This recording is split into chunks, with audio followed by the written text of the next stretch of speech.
an hour and a half of the music you absolutely like. When you've got diarrhea, it's only a video game.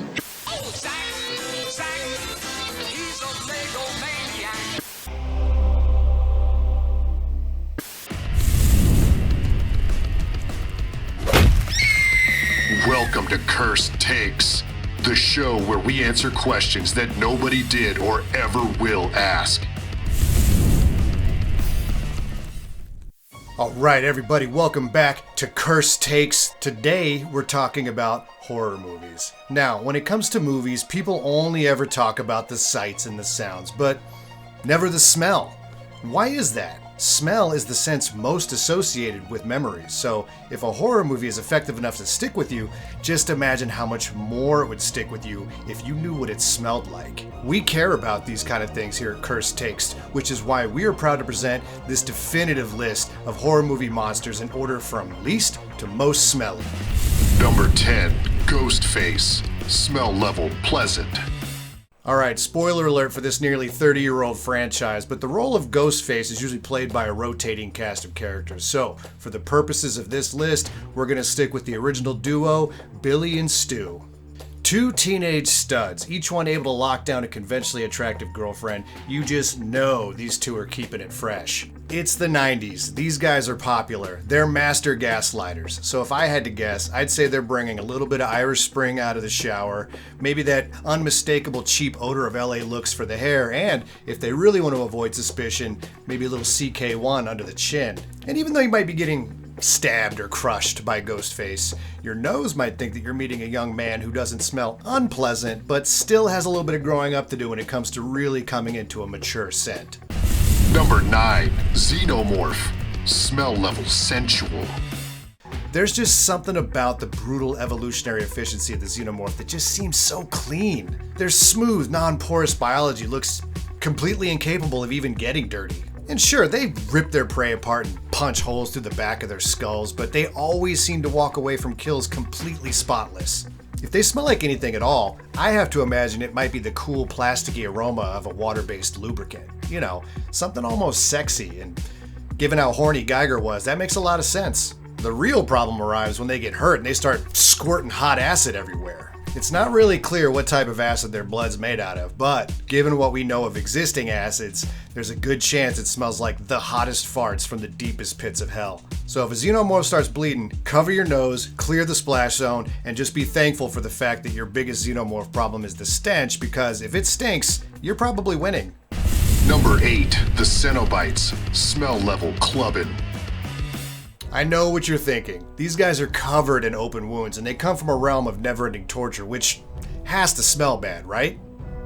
Wrong. Only infected wounds smell bad, and these guys are in a supernatural state of fresh mutilation at all times. Their typical day-to-day involves dragging criminally horny people back to their realm, ripping them apart until there's nothing left, and then reassembling them and starting all over again. Now, you'd think this would be a big gross mess, and it is, but I don't know, the rules of their realm seem to be different because they never seem to get dirty. I think there's a good chance the Cenobites smell like high-quality leather first, mixed in with some notes of copper for all the fresh blood, and then, for some reason, dance club smoke machine. If you're from an older generation, they basically smell like your parents did when they came home from a night out.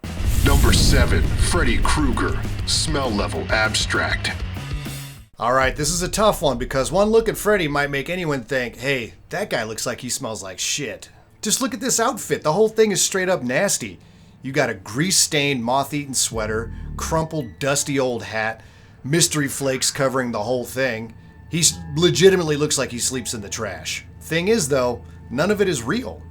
Freddy is a projection of a person that exists only in dreams, and I don't know about you, but I don't think dreams smell like anything. Unsettling dreams usually get to us because of a feeling that something is off, which Freddy is a master of manipulating. But out of all the horrible scenarios that Freddy has crafted for his victims, not one time did any one of them say, hey, what's that smell? So I think we have to assume that Freddy just doesn't smell like anything, which isn't a good or a bad thing. The only reason he's this far down the list, though, is because he still looks like he smells like vomit and hot tires. Number 6, Pennywise. Smell level mercurial. Alright, we're at the halfway point. We're finally sliding over to the stinkier side of the scale. But it's still tricky because, again, Pennywise isn't human. He's an imperceptible interdimensional concept that chooses to take the form of a clown. So if the human mind isn't capable of perceiving Pennywise in his true form, then what chance do we have of processing whatever that smells like? I think the most logical answer is that Pennywise's odor is whatever he needs it to be. For instance, if he's trying to lure you in with false promises of big top delights, he might give off the scent of cotton candy or freshly buttered popcorn. If he's showing up as a shambling disease vector in order to season your flesh in fear, then you better believe he's putting some stank on that. Putting aside all space magic, though, Pennywise does spend the majority of his time in the sewer. So whether or not Pennywise gives off an odor himself, an encounter with him is probably still going to be accompanied by a thick musk of rotten egg water. Number 5, Chucky. Smell level communicable. Chucky's been through a lot over the years. He's been burned, he's been shot, he's been torn apart, he's been blown up. All processes that leave him looking like he's in pretty rough shape. He's still a toy though, so even though he looks like Frankenstein's monster, doesn't necessarily mean he smells like it. Chucky stinks for a different reason, and that's because he's still a kid's toy. And I don't know if you've ever picked up a kid's toy, but it's one of the most disgusting things a human being can do. It's a sickeningly sweet aroma that's a combination of a bunch of things that were never meant to be mixed. Candy, snot, applesauce, dirt, cheese, whatever other random crap kids can get their hands on. So no, the scariest thing about Chucky is not how much he likes killing. It's whether or not you can wash your hands fast enough to keep from dying from whatever kid plague he's covered in. Kids are gross!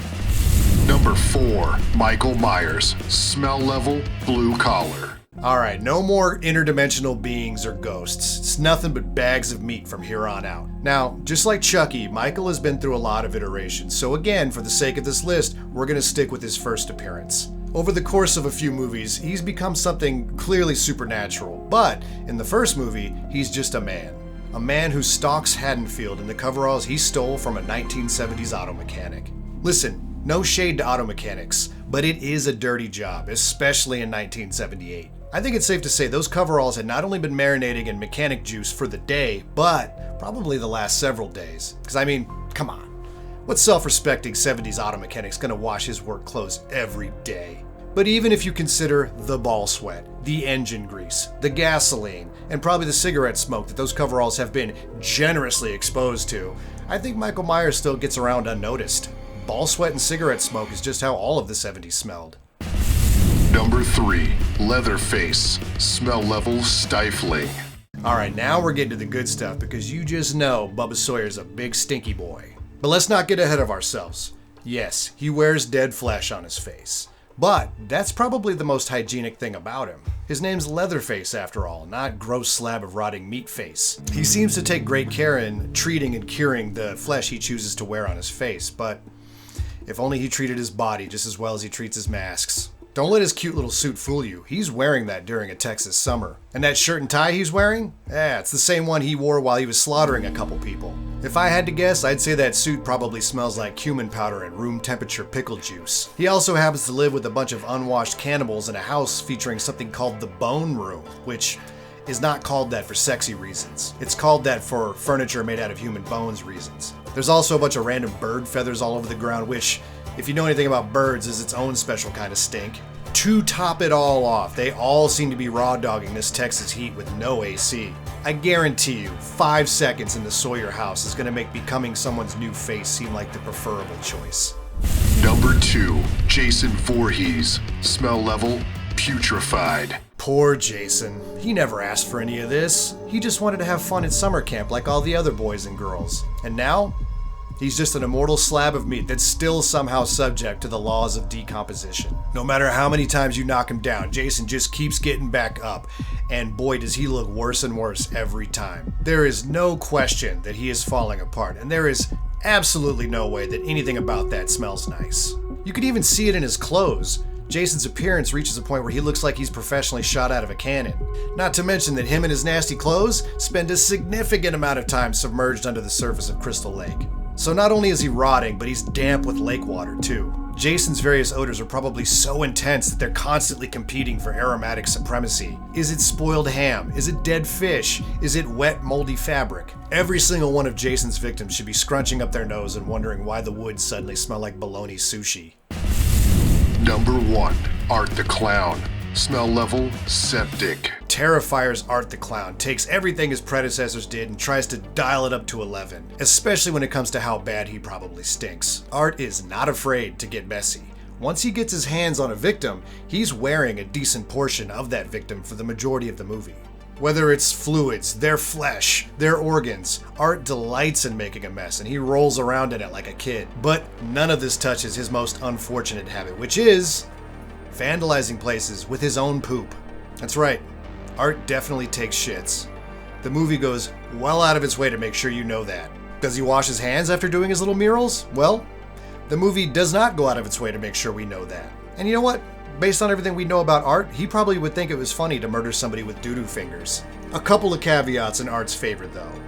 The first one, he is the only movie slasher to have ever been seen washing his clothes. You see, Art technically died at the end of the first Terrifier, so when he's supernaturally resurrected at the beginning of the second one, even he realizes how far his condition's gone. Can you imagine how nasty Art had to be until even he was disgusted with himself? This dude paints with shit!